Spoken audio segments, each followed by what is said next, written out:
Bueno, en este episodio de hoy tenemos muchísima gente de la que vamos a estar hablando. Y es que no es más, este episodio lo quise hacer como conmemoración al Día Internacional contra la homofobia, bifobia y transfobia.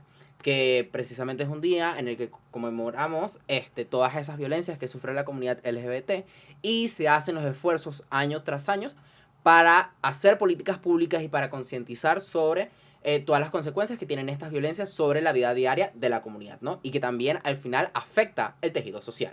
El día de hoy tenemos dos instituciones que nos van a estar acompañando, también amistades personales, y por supuesto a un psicólogo clínico que también nos va a estar hablando de cómo todo este cuadro psicológico, cómo afecta a las personas y qué es precisamente cómo se sufren esas violencias, si es realmente por odio, si es por desconocimiento, desinformación y muchas razones más.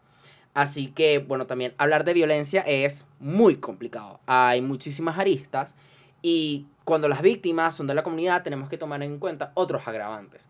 No es lo mismo cuando se comete una violencia contra un hombre cis, hetero, blanco, que una persona trans, una mujer negra, racializada, en Venezuela, en Estados Unidos, cualquier región.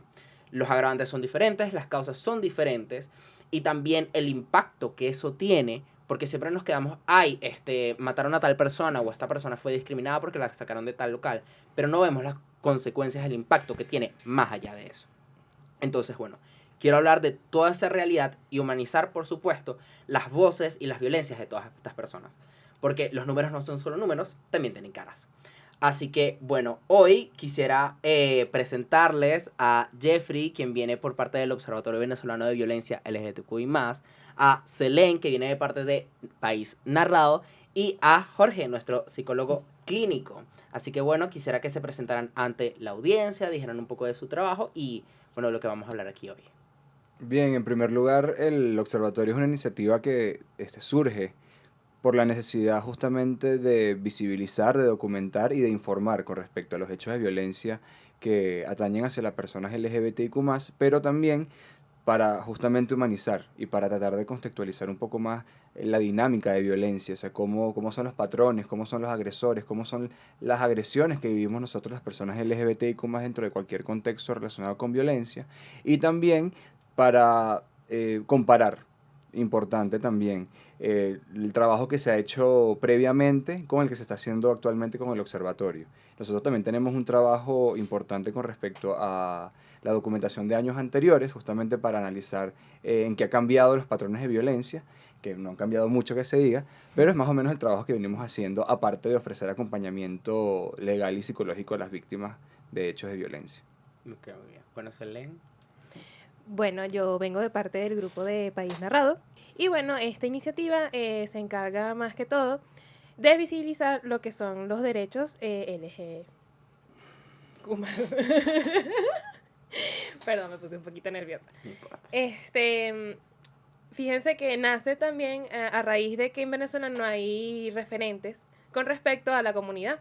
Y bueno, nos cuenta un poquito, nos narra y visibiliza historias diversas sobre estos mismos, creando así estas narrativas para las generaciones futuras que puedan, por ejemplo, guiarse. Y bueno, esto también como que influye en el presente, por lo menos en mi caso me ha influido mucho y ayuda a desconstruirse, o sea, diariamente, ¿no? Pero, por ejemplo, en las entrevistas que tenemos, por lo menos en las plataformas de YouTube, por ejemplo, en las revistas que tenemos online que actualmente están publicadas, también cuentan un poquito más sobre todas estas iniciativas y lo importante que es conocer cada una de estas historias. Perfecto. Bueno, Jorge, cuéntanos. Hola, Miran, gracias por invitarme y para mí es un gusto estar acompañado de dos grandes organizaciones que han ayudado a esta realidad que enfrentamos en Venezuela, ¿no? Bueno, soy psicólogo mención clínica de Arturo Michelena, actualmente soy el psicólogo de OBUCB, donde atendemos a la comunidad universitaria a todos los UCBistas. Y bueno, sabes, también desde mi parte privada o de mi parte personal siempre sabes que me he enfrascado en lo que es el activismo, los derechos humanos de la salud mental de la comunidad LGBTIQ+, ¿no? Actualmente yo diría que 70-80% de mi práctica privada es totalmente perteneciente a la comunidad LGBTIQ+. Y bueno, siempre llevando esto de la salud mental a espacios seguros, construyendo espacios seguros donde de verdad hace falta, ¿no? No es solamente salud mental, sino la vulnerabilidad social que hemos visto y que hemos percibido durante todos estos años que tienen, si ya con sí como venezolanos nos afectan, como venezolanos pertenecientes a la comunidad LGBTIQ+, creo que se sufre incluso el doble, el triple. Claro, bueno, muchísimas gracias por estar aquí hoy. Realmente, o sea, precisamente los quería traer aquí. Primeramente porque la importancia de la documentación. La iniciativa del observatorio es de la primera en su clase aquí en Venezuela porque Venezuela no tiene cifras de nada. Y menos cuando hablamos de comunidad LGBT, también hay mucha como historia borrada con el pasar del tiempo. Y también es muy importante como país narrado construir todas estas historias y realmente darle como su importancia, porque cada persona cuenta, cada persona es un testimonio más que nos ayuda a, mira, también tenemos derechos, Sí. tipo, no nos los den, respeten. Y bueno, Jorge, también construir espacios seguros, que algo que es sumamente importante en un país en el que no los tenemos, en el que todavía nos da miedo de ir a un parque y darnos la mano con nuestra pareja porque nos sacan. Entonces, bueno, primero quisiera empezar sobre violencia en términos generales. ¿Qué es violencia? Si hay diferentes tipos, cómo hay, de qué forma impactan, entendiendo que la violencia puede ir desde un discurso de odio, desde un comentario que te puede decir tu mamá, un profesor de hay el marico a un crimen en cualquiera de sus categorías, ¿no? Entonces, como para saber eso y limitar de lo que vamos a hablar un poquito hoy. Bien, nosotros definimos como en un concepto macro a la violencia como cualquier acción, inclusive omisión, que realiza una persona con el fin o con la intención de perjudicar a otra. Esta violencia tiene diferentes tipos, por supuesto, y tiene también diferentes connotaciones.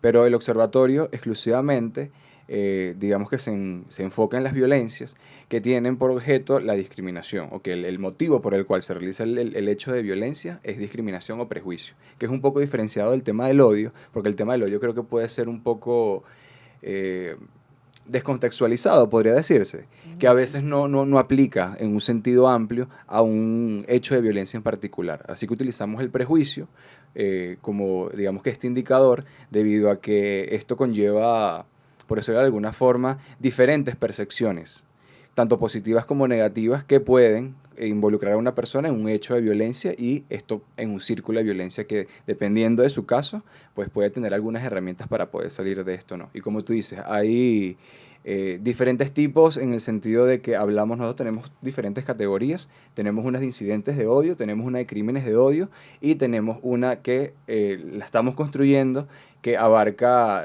todo el tema de homicidios y de lesiones graves, donde no se conoce propiamente la razón por la cual se realizó el hecho de violencia, pero que sí puede haber indicios, que puede ser por un motivo de prejuicio, de discriminación, o que hay una buena relación entre el victimario y la víctima como tal. Ok, bueno, Selene, quisiera saber por tu parte cómo ha sido la experiencia como en violencia, como esa pequeña definición por parte de los grupos, de lo que las personas comparten, de cómo se han sentido, con todo el tema de la discriminación propiamente. Es un tema amplio porque depende también o sea, depende mucho de las personas y sus experiencias como tal. ¿Por qué? Porque pueden ser como, pueden tener como maltrato desde físico hasta psicológico. Entonces varía, ¿no?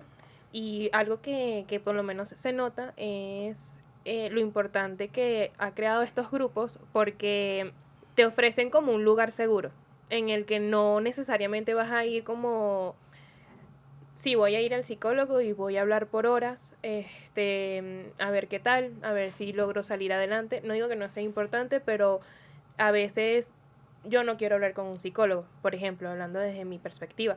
Yo no quiero hablar con un psicólogo, pero quiero hablar con un amigo. Que tu psicólogo se pueda convertir en tu amigo puede ser, pero nada como hablar con un amigo y sentirse como familiar. Y muchas veces cuando no has pasado lo mismo, pero has pasado algo parecido, hay como esa hermandad, esa familiaridad que te da como esa calidad de hogar, que muchas veces no lo encontramos en los lugares donde deberíamos, ¿no? Se ve cómo podemos optar incluso por aislarnos.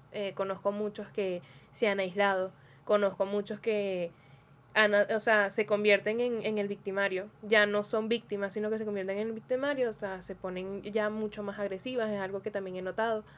Y en muchos casos, simplemente como que optan por sobrellevarlo, pero pueden también, o sea, eso tiene como dos aristas que pueden o hablarlo o no, se lo tragan. Y eso también como que, o sea, eso también te trae problemas, no solamente a nivel de salud, sino que también a nivel social.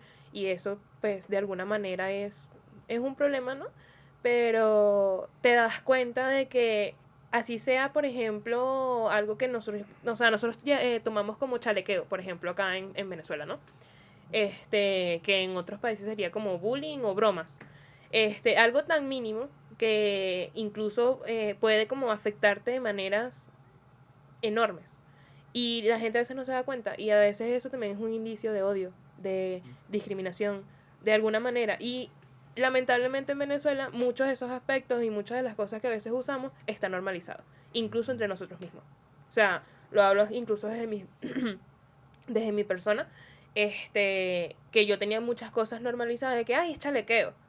Pero no te das cuenta de que esa persona ahorita se está riendo, pero ¿y por dentro? ¿Qué está pensando? O cuando llega a su casa y está con los ojos, porque hay mucha gente que se acuesta a dormir y está con los ojos pelados diciendo como que tipo, Dios mío, ahora que, pero ¿por qué me afecta tanto? Es un comentario, pues es un chiste. Pero no te está afectando, es importante, háblalo. Y esto es lo que te ofrece realmente estos grupos.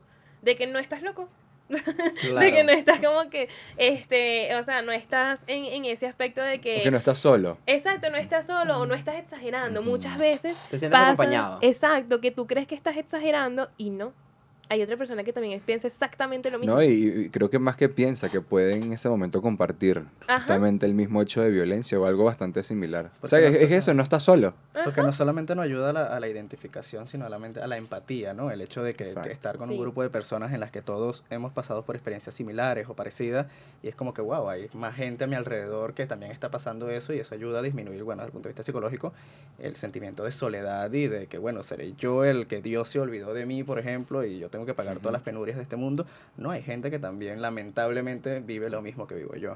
Claro, de hecho mencionaste como esas dos cuestiones, que las vamos a hablar también, de esa como perpetuar ese ciclo de violencia, que eso tiene su propia investigación, su propia teoría y su propio funcionamiento, y también del acompañamiento, que eso sí quiero que Jorge nos hable un poquito más de allá, porque cómo ha sido, o sea, por lo menos tú que eres como ese espacio seguro, un psicólogo LGBTQ friendly, que no todo el mundo dice, ay, pero ¿por qué lo dices? Eso no es necesario. Sí, Y lo tú vi hace siempre poco. repites todo el tiempo como que, mira, no hay que decirlo porque no todos los psicólogos te van a tratar bien, hay algunos que te van a tratar por loco y te van a decir, ve al psiquiatra. Entonces, ¿cómo ha sido eso? Bueno, es una perspectiva que tiene sus críticas de que es, bueno, es que si es una etiqueta, distingue a las personas como si fuesen un grupo de personas diferentes, pero bueno, sí, ciertamente es un grupo de personas que tienen unas capacidades, unas características, unas vivencias, unas experiencias diferentes, por ejemplo, como la tendría una persona heterosexual o cisgénero, ¿no? En este caso, las personas de la comunidad LGBTIQ+, lo que están buscando es un espacio donde exactamente no se vayan a sentir juzgadas, donde yo no vaya a un psicólogo y el psicólogo lo que me va a decir es como que, bueno, eso hay que cambiarlo, hay que orar, hay que terapia de conversión ahorita en pleno siglo XXI. Entonces, ha sido un reto que es cierto que todo, aunque uno no lo ve en sí en la carrera, ya nos queda de nosotros mismos como profesionales de construirnos a nivel de como que, bueno, esto es una población, esto es una comunidad que necesita ser atendida con sus especificaciones y necesidades indicativas. Por ejemplo, yo necesito estar desconstruido a nivel de, por ejemplo, relaciones sexuales, enfermedades de transmisión sexual, problemas amorosos que de casa, violencia basada en género, todo trabajo sexual, todas estas características o este abanico enorme que más que un estereotipo son vicitudes que se han visto dentro de la comunidad LGBTIQ+, que tienen que ser parte de son parte de la narrativa, ¿no? Entonces tú tienes que estar desconstruido al nivel de que si un paciente te viene a decir como que, bueno, me botaron de la casa porque mi mamá se enteró que tengo un novio, es más que es como que, bueno, tienes que arreglar las cosas con tu mamá porque es tu mamá, ¿no? Es como que, bueno, vamos a entender desde tu perspectiva, desde tu posición, cómo ha sido para ti el enfrentarte a una realidad familia versus mi deseo personal, ¿no? Entonces, ¿cómo lidiamos entre que sienta un espacio seguro, ¿no? Y construya, no necesariamente tiene que estar en su casa? Bueno, yo siempre abogo a conciliación, ¿no? Tanto como terapeuta de parejas, como terapeuta de la comunidad, a una conciliación. Yo soy de los que dice que comunicando, hablando, se pueden arreglar las cosas, ¿no? Claro, hay hechos mayores que no se pueden arreglar hablando, pero te sorprendería cuántos, el 90%, 99% de los motivos de consulta son por falta de comunicación o falla de comunicación. O sea, tan fácil que es como que, mira, lo que tú estás diciendo me está afectando y por eso es que yo actúo de esta manera. O yo estoy actuando de esta manera porque tú estás haciendo esto. Pero entonces no se logra este tipo. Y eso se ve en amistades, en la familia, en los trabajos, en las escuelas, en las universidades. Entonces, la comunidad necesita psicólogos o necesita terapeutas, psiquiatras con perspectiva de género, ¿no? Con perspectivas género diversas o sexo diversas, que más que juzgarlos, los apoye o los guíe en lo que ellos quieren lograr más allá del deseo propio.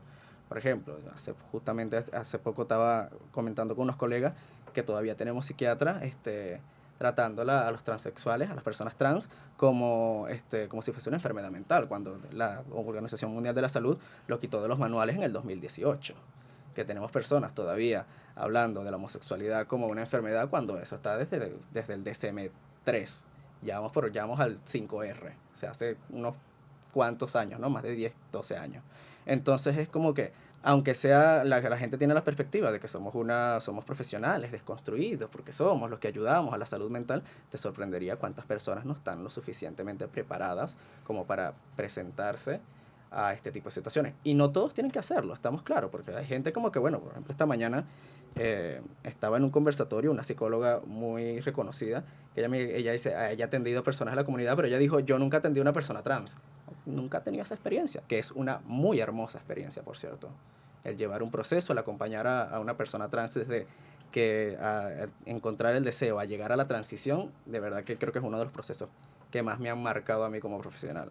Entonces son varias vicitudes que tenemos, a los que tenemos que aperturarnos, abrirnos, si tenemos la capacidad y la disposición. Pero como dijo, quizás no todos tienen la misma disposición, quizás no es para todos también. Claro, de hecho quisiera ir como, igual contigo Jorge, como una parte de la violencia en parte de sensibilización. Por ejemplo, hay muchos psicólogos que no se sensibilizan hasta que dicen, ay, es que te botaron de tu casa y tú no tenías la posibilidad de mantenerte, ahí sí te voy a prestar atención. Ay, pero es que un comentario de tu mamá, eso no es nada, tranquilízate, eso es chalequeo o no le prestas atención y ya. Sí, exactamente. Fíjate como que cuando hablamos de violencia no solamente desde un punto de vista institucionalizado, como que bueno, es el Estado, o es las fuerzas mayores, las fuerzas policiales, las figuras del poder, sino también pueden verse situaciones un poco más pequeñas como la casa, como los amigos, como las relaciones, ¿no?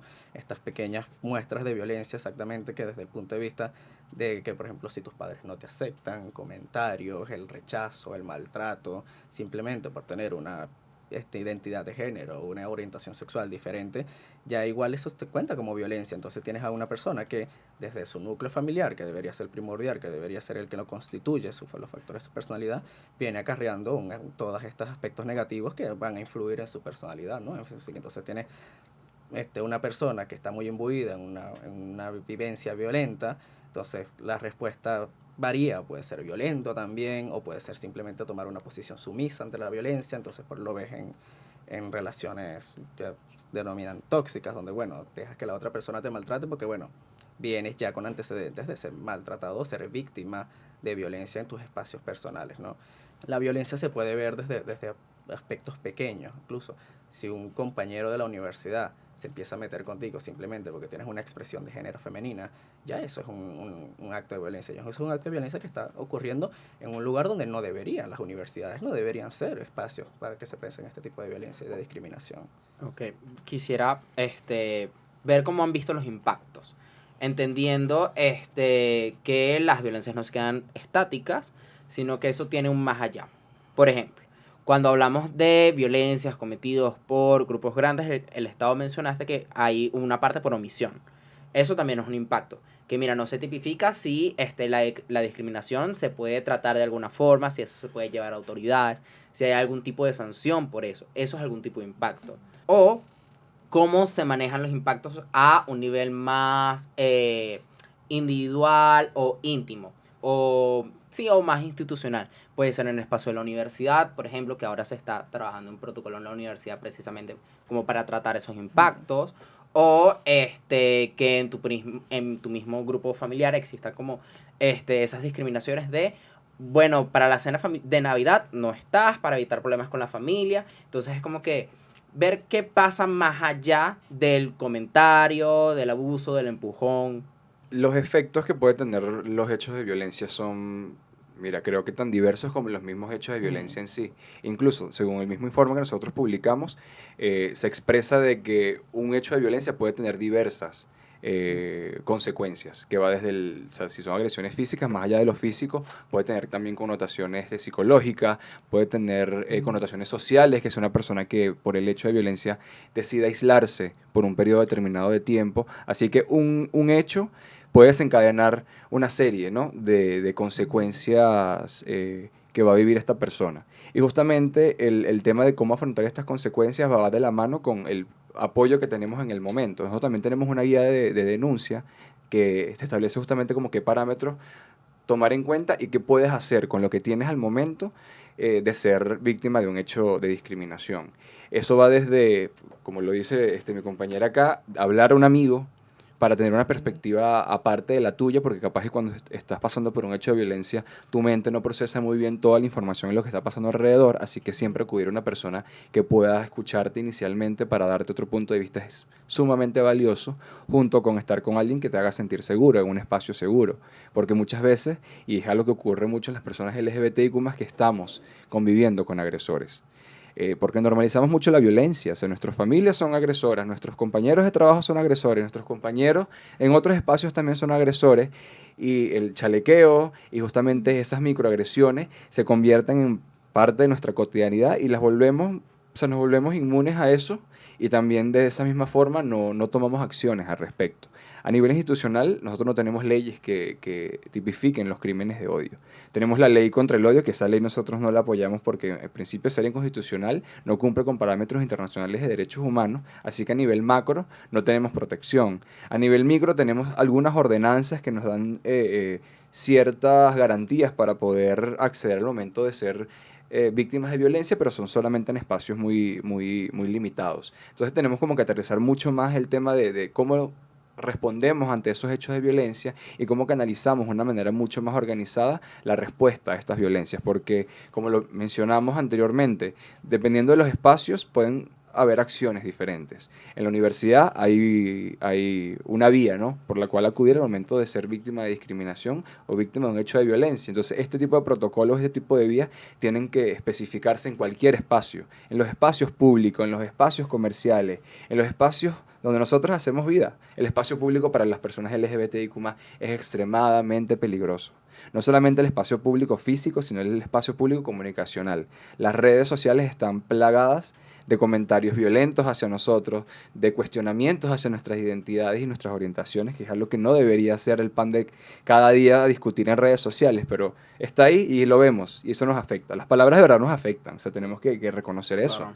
que las palabras tienen poder en nosotros. Entonces, justamente al reconocer esto, podemos justamente mitigar ese impacto que tiene al yo saber cómo quieres que me comunique contigo, cómo quieres que te llame, o sea, qué palabras a ti te pueden generar algún tipo de problema para yo, obviamente, no ser parte de ese círculo de violencia. Entonces, a nivel micro, creo que siempre podemos tender una mano a una persona que sea víctima de un hecho de violencia, y a nivel macro, pues siempre podemos acompañarlos a hacer las exigencias que siempre se están haciendo en diferentes espacios para poder tener leyes, para poder tener protocolos y para poder tener una institucionalidad lo más robusta posible. Claro. Bueno, Selene, Jorge, para ir como cerrando este episodio, quisiera saber cómo han respondido las personas de la comunidad como ante toda esta violencia. ¿Qué es lo que han visto en sus experiencias? Más allá de aislamiento o el que simplemente, bueno, las personas como que, ay, voy a dejarte ser amigo de tal, porque las personas lo ven así, lo simplifican mucho. Estamos tan acostumbrados que es como que, ay, lo dejamos todos pasar. Pero que han visto cuáles han sido esos impactos, cómo responden y si esa vida diaria realmente se ve afectada. Bueno, la vida diaria de las personas que son afectadas, sí, por supuesto, siempre es afectada. Ahora, ¿cómo pueden como reaccionar con referente a? Bueno, como dijo mi compañero anteriormente, es muy diverso. Más de aislarse también puede tornarse violento. O sea, la persona puede reaccionar con respecto a lo que está recibiendo. O sea, no siempre es como que me voy a aislar o simplemente, bueno, ya no me voy a tratar con tal persona, también pueden llegar a puntos más extremos y se ha visto la posibilidad de que es como una gotica en una piedra. Va cayendo, va cayendo, va cayendo, pero en algún momento se va a romper y se va a romper de alguno de los dos lados. O sea, al romperse la piedra se van a ver las grietas y van a verse que pasó algo y Claro, no parte del solamente tejido era social. no solamente era una víctima y un victimario. Hay que o sea, algo que también me ha mostrado esto es que hay que entender también, ojo, no estoy defendiendo el hecho de ser victimario, pero también hay veces hay que entender al victimario y a la víctima. O sea, hay que saber que es algo muy complejo, es un todo, y que ha pasado entre, por ejemplo, nuestra familia, hemos podido tener esta cuestión de violencia, sea física o psicológica. Puede pasar o puede romperse esa cuerda y verse que, por ejemplo, la persona que está siendo víctima se convierte en victimaria al devolverle todo eso que ha recibido. Entonces, por un tiempo fui víctima, después me convertí en victimario, y entonces es algo mucho más complejo. Un círculo que se repite. Y entonces empezamos a juzgar nada más por las acciones que están pasando, pero que hay detrás. Y entonces eso es algo que repercute a lo que pasa, pues, a lo que puede... Claro, a porque al esa- final no se trató la consecuencia directa Exacto, para que se generara esa el ciclo. reacción. Y pedir ayuda es una de las formas de darle... Pídanle ayuda a Jorge. Es real. Sí, pero no solamente a mí, o sea, es muy importante el trabajo que hace País Narrado y otras organizaciones de crear estos espacios de convivencia, de formación, de socialización, porque ayuda a disminuir la percepción el impacto de los hechos violentos, ¿no? Exactamente tener un grupo de apoyo, empezar a conocer de estas iniciativas que están empezando a formar jóvenes en derechos humanos y comunidad LGBT, exactamente para que sepas de qué estás siendo víctima o qué está pasando dentro de ti, dentro de tus espacios, que no está funcionando. Es como que, bueno, es cuando tú te metes en el mundo del activismo y de los derechos humanos, es como que algo tan simple como que, ya entendí que eso que me dijo mi tía hace unos años, eso es una violación de derechos humanos, me estás metiendo con mi integridad física, con mi personalidad, con mi identidad de ser. Entonces, cuando empiezas a rechazar todo esto y empiezas a juntarte con personas que también tienen los mismos ideales o tienen la misma perspectiva, empiezas a salirte de este círculo vicioso de la violencia y empiezas a crear tus propios espacios más seguros.